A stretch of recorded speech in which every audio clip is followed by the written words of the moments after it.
जब आप UPSC civil services परीक्षा की तैयारी करते हैं तो उसमें एक विषय, एक सब्जेक्ट की विशिष्ट भूमिका होती है और वो सब्जेक्ट है इकोनॉमी।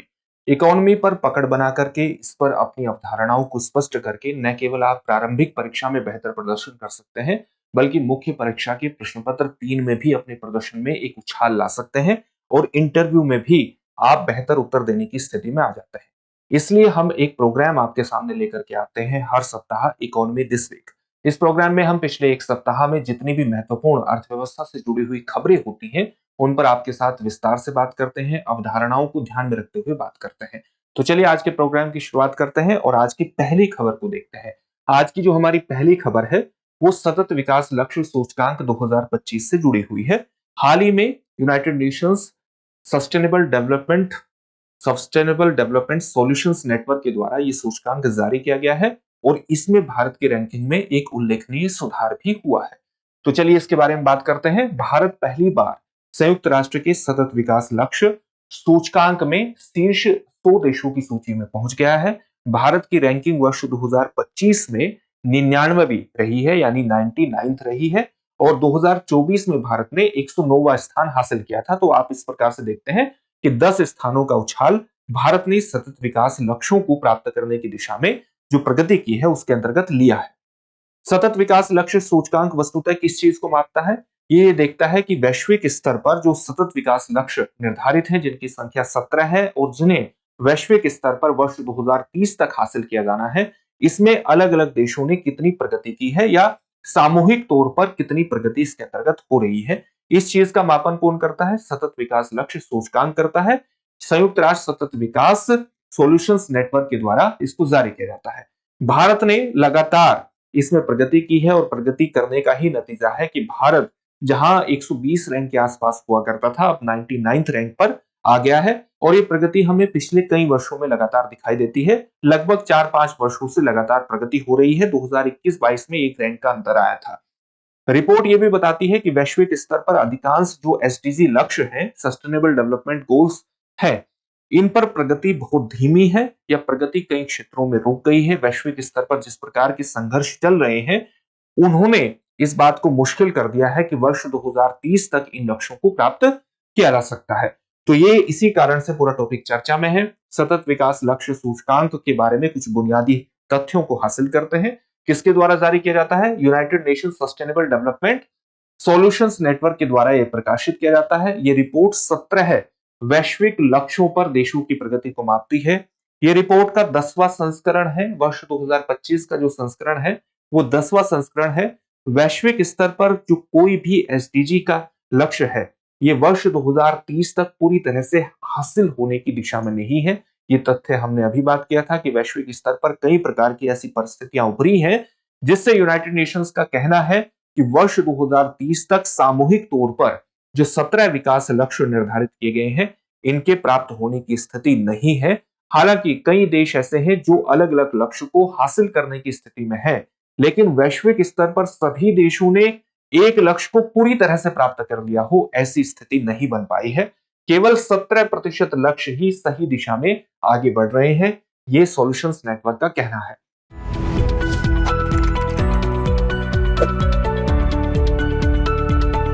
इस सूचकांक के प्रमुख मुद्दे बिंदु क्या है? कुछ ऐसे बिंदु दिखाई देते हैं जहां पर वैश्विक स्थिति बेहतर हुई है और कई ऐसे बिंदु हैं जहां पर वैश्विक स्थिति बेहतर नहीं हुई है, उसमें हमें एक गिरावट नजर आती है। जैसे वे बिंदु कौन से हैं जहां पर बेहतर स्थिति हमें नजर आती है? जैसे बुनियादी सेवाएं यानी इंफ्रास्ट्रक्चर में, जो इंफ्रास्ट्रक्चर के अलावा बुनियादी सेवाएं यानी जो जो बेसिक सर्विसेज है, बेसिक सर्विसेज के अलावा इंफ्रास्ट्रक्चर, ये दो क्षेत्र ऐसे हैं जहां पर बुनियादी सेवाओं तक लोगों की पहुंच बढ़ी है और इंफ्रास्ट्रक्चर में भी सुधार हुआ है। तो वैश्विक स्तर पर इन क्षेत्रों के अंतर्गत प्रगति दिखाई देती है।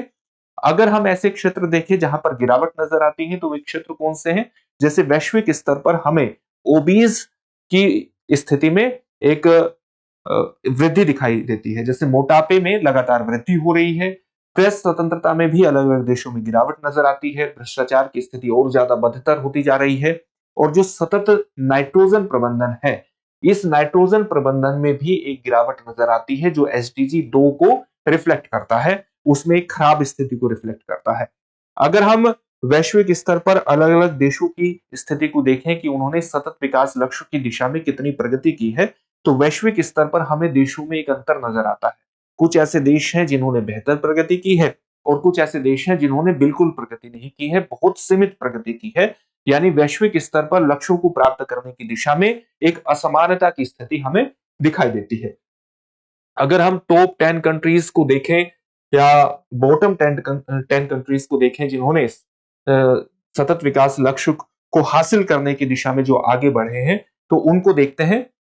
तो सबसे ज्यादा प्रगति हमें कहां पर देखने को मिलती है? फिनलैंड। फिनलैंड का जो स्कोर है वो सतत विकास लक्ष्यों को प्राप्त करने के अंतर्गत वो 87 है। फिनलैंड पहले नंबर पर है, दूसरे नंबर पर स्वीडन है, तीसरे पर डेनमार्क है, चौथे पर जर्मनी और पांचवें पर फ्रांस है। अगर हम बॉटम 10 कंट्रीज को देखें तो 167वें नंबर पर कौन सा है? साउथ सुडान है।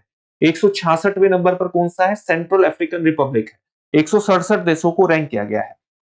165वें नंबर पर कौन सा है? चाड है। 164वें नंबर पर सोमालिया है। 163वें नंबर पर येमेन है। तो आप देख सकते हैं कि ये बॉटम 5 और जो टॉप 10 है, टॉप 5 कंट्रीज की जो स्थिति है वो हमने आपको बताई है। बाकी यहाँ टॉप 10 और टॉप जो बॉटम 10 है उनकी स्थिति आपके सामने दी गई है।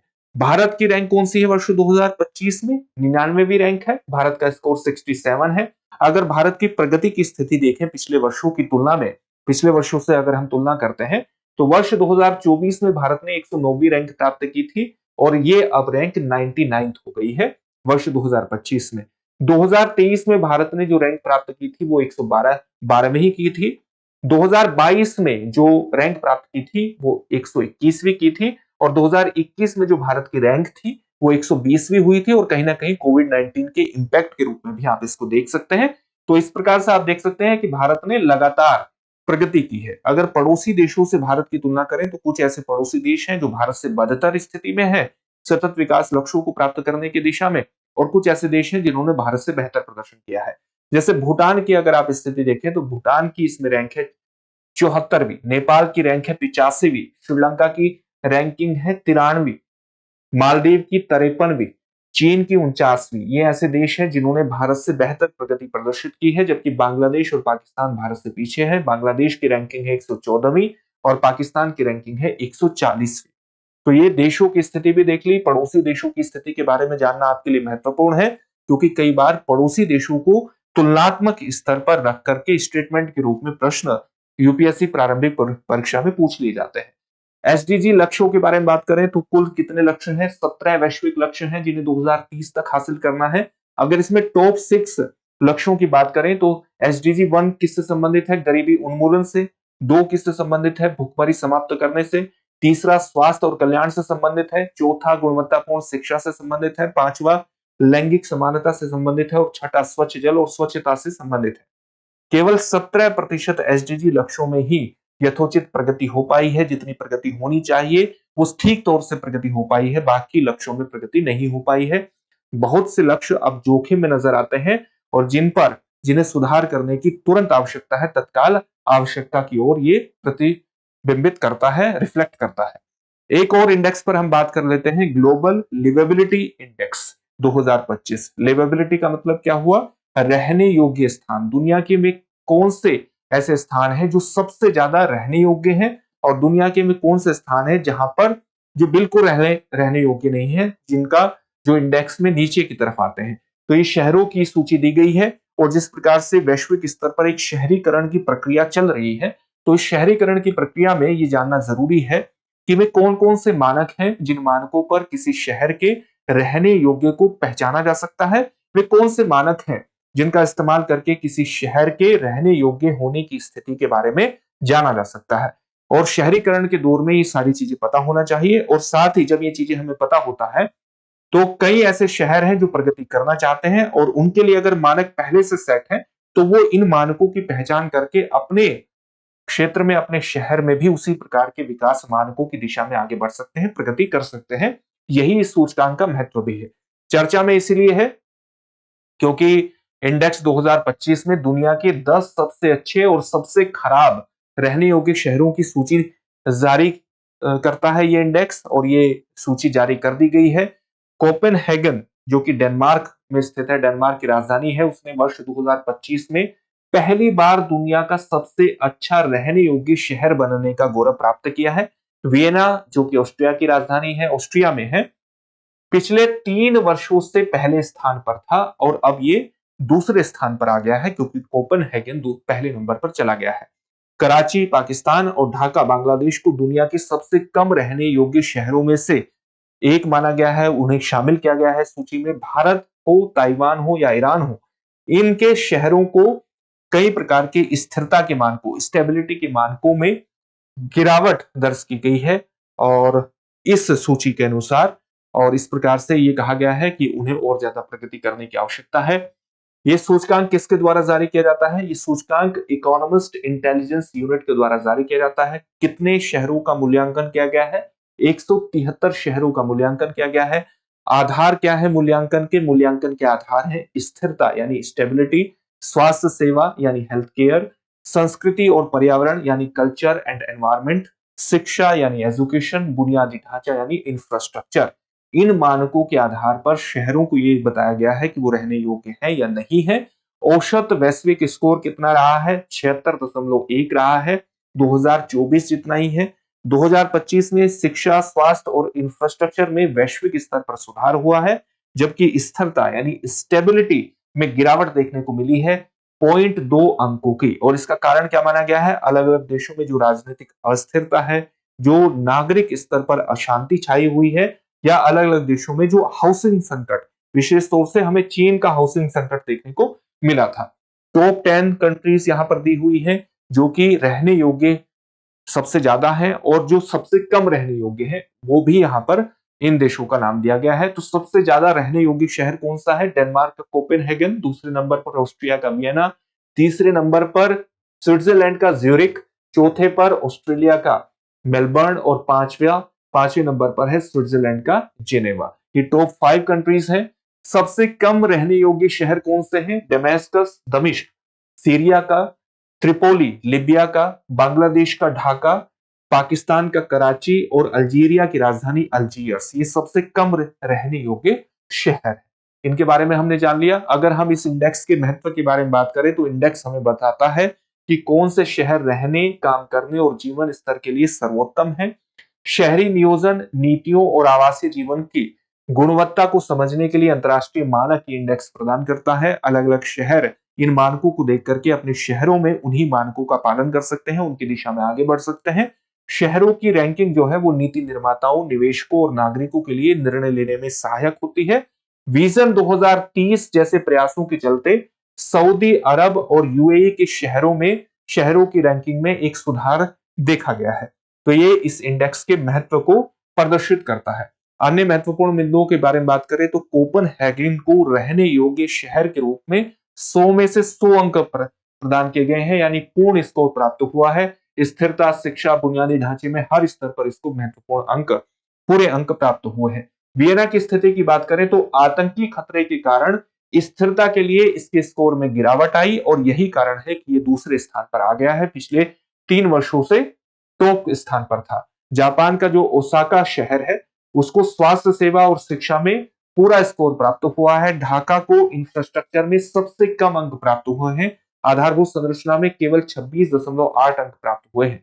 वहीं तेहरान हो, भारत के शहर हो या ताइवान हो, ईरान का शहर तेहरान हो या ताइवान हो या भारत के शहर हो, इनमें सैन्य तनाव के कारण, सैन्य तनाव के कुछ वो कहा है कि उनके स्थिरता स्कोर को घटाया जाता है। सैन्य तनाव का सीधा सा मतलब है जैसे आप नॉर्थ ईस्ट में एक थोड़ी सी स्थिति देखते हैं, हल्की सी इंसर्जेंसी की, अभी भी माओवाद की जो समस्या है हमारे कुछ शहरों में, या शहरों में नहीं कहना चाहिए कि भारत का जो मिडिल एरियाज है वहां पर हमें दिखाई देती है, माओवाद के कारण कुछ संकट देता है। हालांकि सरकार ने दावा किया है बहुत जल्द माओवाद को समाप्त करने के अंतर्गत। तो इस प्रकार की स्थिति के कारण एक इसको स्टेबिलिटी, स्थिरता के रूप में परिभाषित किया जाना चाहिए, न कि सैन्य तनाव किसी प्रकार का नहीं। सैन्य तनाव का मतलब है कि सिविल अशांति। यह सैन्य तनाव शब्द पूरी तरह से अभिव्यक्त नहीं करता है, खासतौर से भारत के संदर्भ में ऐसा नहीं कहा जा सकता। कुछ अफ्रीकी और मध्य पूर्वी जो शहर हैं उसमें स्वास्थ्य और शिक्षा में मामूली सुधार देखा गया है। तो ये कुछ इंडेक्स की कुछ महत्वपूर्ण बातें थी जो हमने डिस्कस की। एक और प्लेटफॉर्म है जिसे आरबीआई लगातार विकसित करने की कोशिश कर रहा है ताकि डिजिटल रूप में जो धोखाधड़ी बढ़ी है उस धोखाधड़ी पर नियंत्रण स्थापित किया जा सके। आप जानते हैं कि आए दिन आपको फोन आते रहते हैं, जो फ्रॉड फोन आते हैं, और वो कहीं ना कहीं डिजिटल रूप में आपको धोखा दे करके आपके बैंक खाते से आपके पैसे निकालने की कोशिश करती है। तो आरबीआई इस स्थिति पर नजर बनाए हुए है और इसी को ध्यान में रखते हुए वो एक डिजिटल प्लेटफॉर्म विकसित करने पर विचार कर रही है। उसमें उसकी दिशा में उसने कदम उठाया है। इसका नाम होगा डिजिटल भुगतान इंटेलिजेंस प्लेटफॉर्म। तो आरबीआई ने डिजिटल भुगतान धोखाधड़ी को रोकने के लिए डिजिटल भुगतान इंटेलिजेंस प्लेटफॉर्म यानी डीपीआईपी विकसित करने की प्रक्रिया को शुरू कर दिया है। सार्वजनिक और निजी क्षेत्र के प्रमुख बैंकों को इस पहल में शामिल किया गया है। किसको शामिल किया गया है? सार्वजनिक क्षेत्र के बैंकों को भी शामिल किया गया है, निजी क्षेत्र के बैंकों को भी इसके अंतर्गत शामिल किया गया है। ये जो प्लेटफॉर्म है ये डिजिटल पब्लिक इंफ्रास्ट्रक्चर के रूप में तैयार किए जाएंगे। तो ये जो पूरा प्लेटफॉर्म है डिजिटल पब्लिक इंफ्रास्ट्रक्चर के रूप में काम करेगा।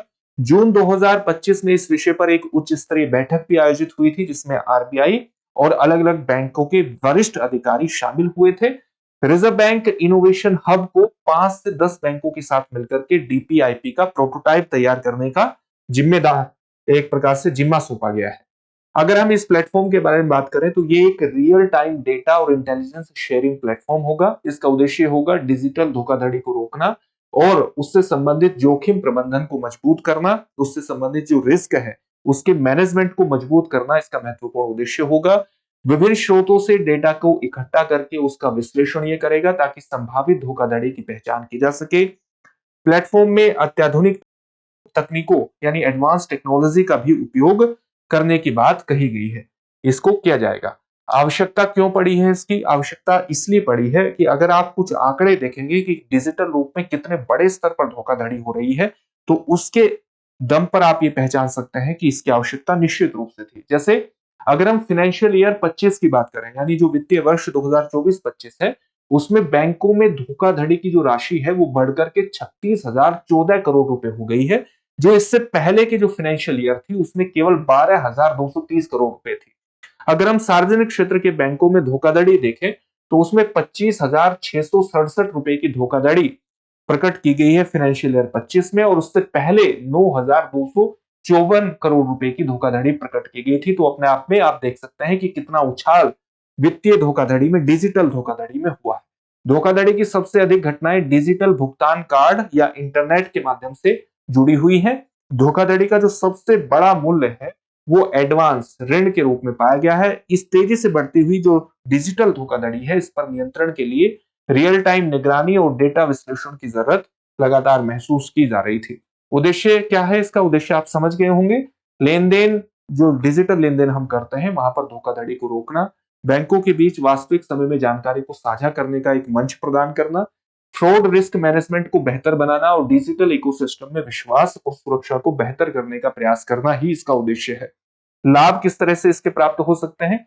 धोखाधड़ी की इसके माध्यम से पहचान की जा सकती है, पहले से ही रोकथाम के लिए कदम उठाए जा सकते हैं यानी रियल टाइम में इसकी रोकथाम की जा सकती है डिजिटल धोखाधड़ी की, अगर हमारे पास इंटेलिजेंस शेयरिंग का कोई एक समान मंच होगा, एक एकीकृत मंच होगा। बैंकों, भुगतान सेवाओं और नियामक एजेंसियों, जो रेगुलेटेड एजेंसीज हैं, जो रेगुलेशन से संबंधित एजेंसीज हैं, उनके बीच बेहतर समन्वय स्थापित किया जाएगा। इस प्लेटफॉर्म के माध्यम से आम उपभोक्ताओं के लिए जो ट्रांजैक्शंस हैं, जो लेन-देन है वो अधिक सुरक्षित होंगे, ज्यादा भरोसेमंद होंगे। धोखाधड़ी से जुड़ी घटनाओं और नुकसानों में गंभीर गिरावट आने की उम्मीद है इस प्लेटफॉर्म के माध्यम से। अन्य महत्वपूर्ण बिंदुओं के बारे में बात करें तो आरबीआई ने जून 2024 में, कब? जून 2024 में एक समिति भी गठित की थी इस पर, जिसको हम कहते हैं एपी होता समिति, क्योंकि एपी होता जो है वो उसके अध्यक्ष थे उस समिति के। और एपी होता कौन है? National payment corporation of India के पूर्व एमडी सीईओ है। तो इनकी अध्यक्षता में एक समिति गठित की गई थी जिसने डीपीआईपी की रूपरेखा पर काम किया था। जो डिजिटल प्लेटफॉर्म है जिसको बनाया गया जाएगा, इंटेलिजेंस प्लेटफॉर्म है, इसकी एक रूपरेखा पर इन्होंने काम किया था। ये पहल जो है वो सरकार और आरबीआई की शीर्ष प्राथमिकताओं में से एक बन गई है। प्लेटफॉर्म निजी और सार्वजनिक दोनों क्षेत्र के बैंकों के सहयोग से विकसित होगा, क्योंकि धोखाधड़ी के लिए, धोखाधड़ी जो है वो निजी क्षेत्र के बैंकों के साथ साथ सार्वजनिक क्षेत्र के बैंकों के लिए एक समान चुनौती बना हुआ है। और जो हब है आरबीआई का, वो इस परियोजना के लिए तकनीकी नवाचार यानी जो टेक्नोलॉजिकल इनोवेशंस हैं और एक सलाहकार की भूमिका मुख्य रूप से निभाएगा। अब इन सभी टॉपिक से संबंधित एक एक प्रश्न होगा जिसका उत्तर आपको कमेंट बॉक्स में कमेंट करके देना होगा। पहला जो प्रश्न है वो है, भारत ने वर्ष 2025 में सतत विकास लक्ष्य सूचकांक में कौन सा स्थान प्राप्त किया है? 4 ऑप्शन है आपके सामने। यहाँ पर 4 ऑप्शन कौन-कौन से हैं? 109वां स्थान, 93वां स्थान, 112वां स्थान या 99वां स्थान। अगला प्रश्न क्या है? अगला प्रश्न है, ग्लोबल लिवेबिलिटी इंडेक्स 2025 में सबसे रहने योग्य शहर कौन सा घोषित किया गया है? आपके सामने 4 ऑप्शन है। वियना जो कि ऑस्ट्रिया में है, ऑस्ट्रेलिया का मेलबर्न, डेनमार्क का कोपेनहेगन या स्विट्जरलैंड का ज्यूरिख। अगला प्रश्न है, डिजिटल भुगतान इंटेलिजेंस प्लेटफॉर्म यानी डिजिटल प्लेटफॉर्म, जो डिजिटल पेमेंट इंटेलिजेंस प्लेटफॉर्म किस संस्था की निगरानी में विकसित किया जा रहा है? आरबीआई, सेबी, एनपीसीआई यानी national payment corporation of India और नीति आयोग। इन सभी प्रश्नों के उत्तर आपको कमेंट बॉक्स में कमेंट करके जरूर देने हैं। फिर से एक नए सेशन में आपसे मुलाकात होगी। धन्यवाद।